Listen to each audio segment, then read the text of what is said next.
ఇప్పుడు ఓహో టీం నుంచి రాబోతోంది జ్ఞానమై. మనసున మనసై బ్రతుకున బ్రతుకై మనసున మంటై బతుకున బండై మొగుడొకడుండిన అదే కర్మము అదే నరకము. మనసున మంటై బతుకున బండై మొగుడొకడుండిన అదే కర్మము అదే నరకము.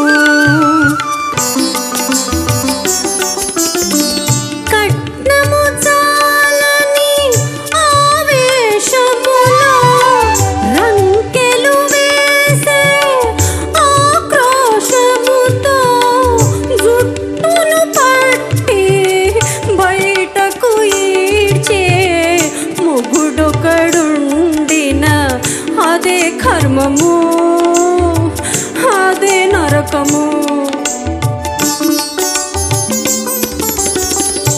నిన్ను నిన్నుగా హింసించుటకు తిట్టి కొట్టి బాధించుటకు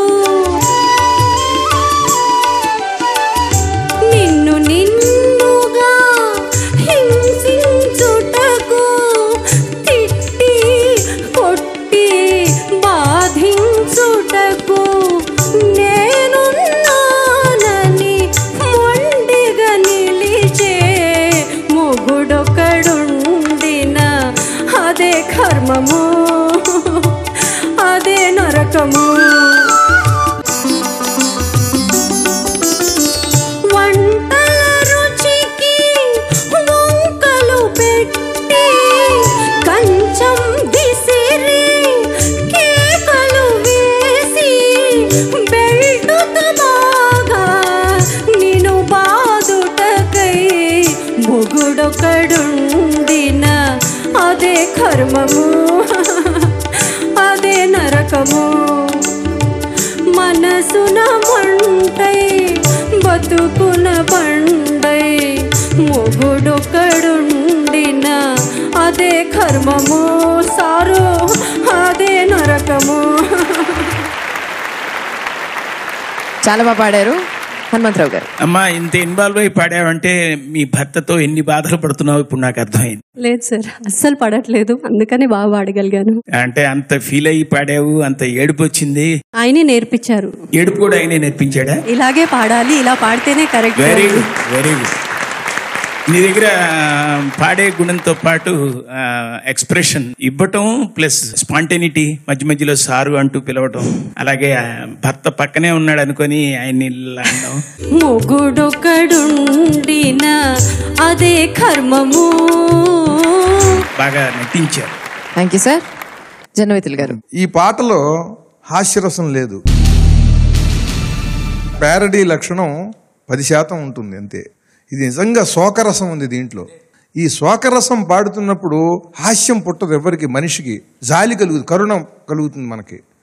నువ్వు కూడా దాన్ని అలాగే పాడావు సహజంగా. ఎందుకంటే ఆ భర్త చేష్టలన్నింటినీ కూడా దృష్టిలో ఉంచుకుని ఆ భర్త చేష్టల మీద సెటైర్ రాయాలి రచయిత. అలా కాకుండా భర్త చేష్టలు ఏం చేస్తాడో, కంచం విసిరేసేయటం, వంకలు పెట్టడం, వంటలకి జుట్టు పట్టుకుని కొట్టడం, ఇదంతా కూడా వాడి దారుణ చేష్టలు. ఆ దారుణ చేష్టలను సెటైర్ చేయాలి.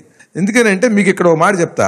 మనకి ఒక జానపద గీతాల్లో కూసుంటే లేవలేడు, కూర సట్టి దించలేడు, కొట్టొస్తాడే నాకు నవ్వు వస్తుందే అంది. మీకు నవ్వు వచ్చిందే? అంటే ఆ భర్తలో ఉన్న దుర్మార్గం సావట్ల వాడికి ఓపిక లేదు సచ్చి.